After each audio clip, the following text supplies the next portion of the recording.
¿Qué tal? Buenas tardes. Les voy a hablar ahora sobre el caso Radilla Pacheco, en el cual donde sucedió la violación gravemente de los derechos humanos de la persona, de la cual se hubo una manifestación que fue la desaparición forzosa del señor. Esto lo vamos a ir hablando conforme vayamos pasando los casos y vayamos explicando cada de las tesis.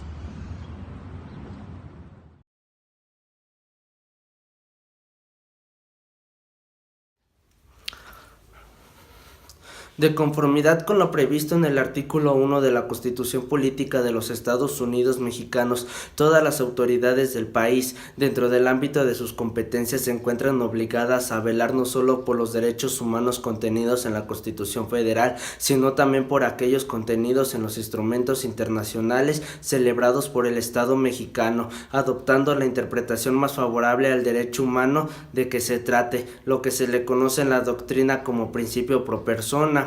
Estos mandatos contenidos en el artículo 1 constitucional, reformado mediante decreto publicado en el Diario Oficial de la Federación de 10 de junio de 2011, deben interpretarse junto con lo establecido por el diverso 133 para determinar el marco dentro del que debe realizarse el control de convencionalidad ex oficio en materia de derechos humanos a cargo del Poder Judicial, en el que deberá adecuarse al modelo de control de constitucionalidad existente en nuestro país.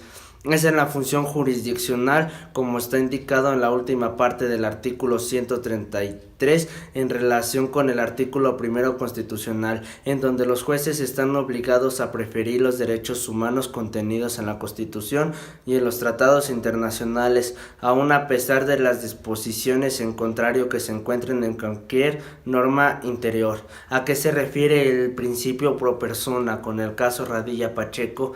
Es la desaparición forzosa o forzada, más bien dicho. Deben proteger los derechos del hombre y del ciudadano. No se protegieron. Dice en el artículo 1 constitucional que son deberes y obligaciones del Poder Jurisdiccional, que es el deber de proteger y la obligación de reparar.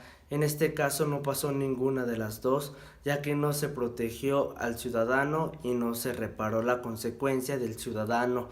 Al momento de hacer la desaparición forzada por parte de los militares, se violaron todos los derechos que se encuentran en la Constitución mexicana, tanto en los tratados internacionales. Es a esto lo que los conllevo, que es la libertad. Como había dicho en un principio, la libertad es la base de todo, tratados, constitución, códigos, y al esta ser violada, se viola todos los derechos, con lo cual el ciudadano Rosendo Radilla Pacheco gozaba. Se decía que él en su historia era un activista.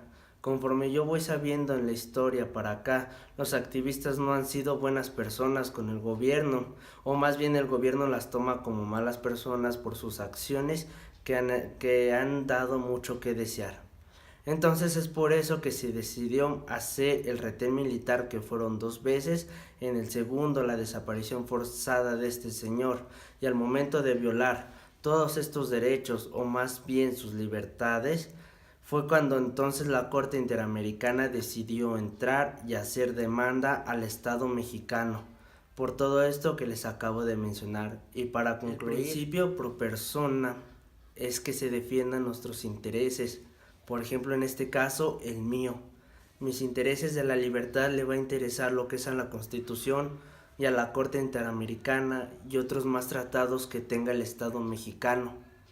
¿Por qué? Porque ellos son los que van a velar nuestros derechos, y es por eso que la Corte Interamericana decidió entrar y hacer algo al respecto y ponerle una sanción al Estado mexicano. Pero yo hasta ahorita yo no he visto ningún resultado. Han pasado los años y sigue sin haberse una averiguación previa. Gracias.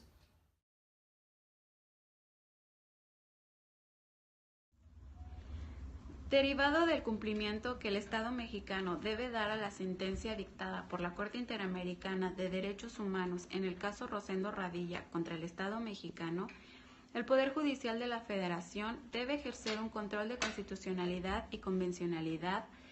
Su actual redacción es incompatible con lo dispuesto con el artículo 2 de la Convención Americana de Derechos Humanos. La Corte Interamericana de Derechos Humanos determinó que no es necesario modificar el contenido normativo del artículo 13 de la Constitución Política de los Estados Unidos Mexicanos, la cual establece que nadie puede ser juzgado por leyes privativas ni por tribunales especiales.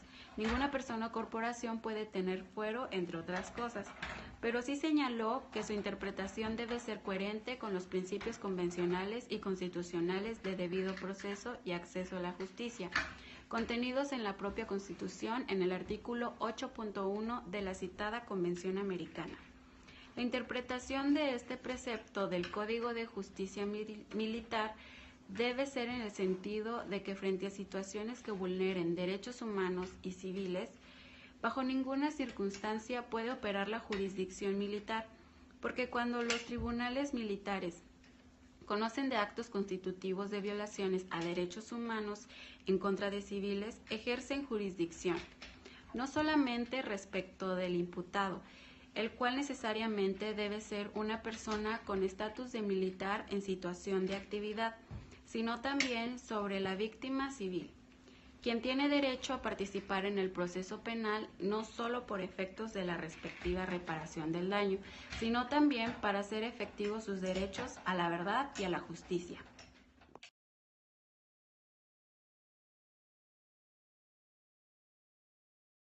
El Estado mexicano ha aceptado la jurisdicción de la Corte Interamericana de Derechos Humanos. Por ello, cuando ha sido parte en una controversia o litigio ante esta jurisdicción, la sentencia que se ha dictado en esta sede, junto con todas sus consideraciones, constituye cosa juzgada, correspondiéndole exclusivamente a ese órgano internacional evaluar todas y cada una de las excepciones formuladas por el Estado mexicano, tanto si están relacionadas con la extensión de la competencia de la misma Corte o con las reservas y salvedades formuladas por aquel. Por ello, la Suprema Corte de Justicia de la Nación, aun como Tribunal Constitucional, no es competente para analizar, revisar, calificar o decidir si una sentencia dictada por la Corte Interamericana de Derechos Humanos es correcta o incorrecta, o si excede en relación con las normas que rigen su materia y proceso. Por tanto, la Suprema Corte de Justicia de la Nación no puede hacer ningún pronunciamiento que cuestione la validez de lo resuelto por la Corte Interamericana de Derechos Humanos, ya que para el Estado mexicano dichas sentencias constituyen cosa juzgada. Lo único procedente es acatar y reconocer la totalidad de la sentencia en sus términos. Así, las resoluciones pronunciadas por aquella instancia internacional son obligatorias para todos los órganos del Estado mexicano, al haber figurado como parte de un litigio concreto, siendo vinculantes para el Poder Judicial no solo los puntos de resolución concretos de la sentencia, sino la totalidad de los criterios contenidos en ella. El 14 de julio del 2011, por unanimidad de 11 votos en relación con la obligatoriedad de las sentencias emitidas por la Corte Interamericana de Derechos Humanos, votaron con salvedades Sergio Salvador Aguirre, Margarita Beatriz, José Fernando Franco y Luis María Aguilar Morales, mayoría de 8 votos en cuanto a la posibilidad de revisar si se configura alguna de las excepciones del Estado mexicano al reconocimiento de la jurisdicción contenciosa de aquella, o algunas de las reservas o declaraciones interpretadas por las fórmulas por el Estado mexicano. Votaron en contra Sergio Salvador Aguirre, Margarita Beatriz y Luz María Aguilar. Las sentencias emitidas por la Corte Interamericana de Derechos Humanos son vinculantes en términos cuando el Estado mexicano fue parte en el litigio.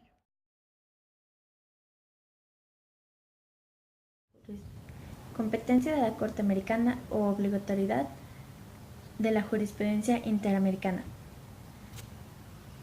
Criterios emitidos por la Corte Interamericana de Derechos Humanos cuando el Estado mexicano no fue parte. Son orientadores para los jueces mexicanos siempre que sean más favorables a la persona en términos de artículo 1 de la Constitución Federal. Los criterios de la Corte Interamericana de los Derechos Humanos que derivan de las sentencias en donde el Estado mexicano no intervino como parte son orientadores para todas las decisiones de los jueces mexicanos siempre que sean más favorables a la persona de conformidad en el artículo 1 constitucional. De este modo, los jueces nacionales deberán observar los derechos humanos establecidos en la Constitución mexicana y en los tratados internacionales que el Estado mexicano sea parte, así como los criterios emitidos por el Poder Judicial de la Federación al interpretarlos y acudir a los criterios interpretativos de la Corte Internacional para evaluar si existen algunos de los alguno que resulte más favorable y procure una protección más amplia del derecho que se pretende proteger. Esto no prejuzga la posibilidad de que sean los criterios internos los que se cumplan de la mejor manera, con lo que está establecido por la Constitución, en términos de su artículo primero, lo cual tendrá que valorarse caso por caso a fin de garantizar siempre la mayor protección de los derechos.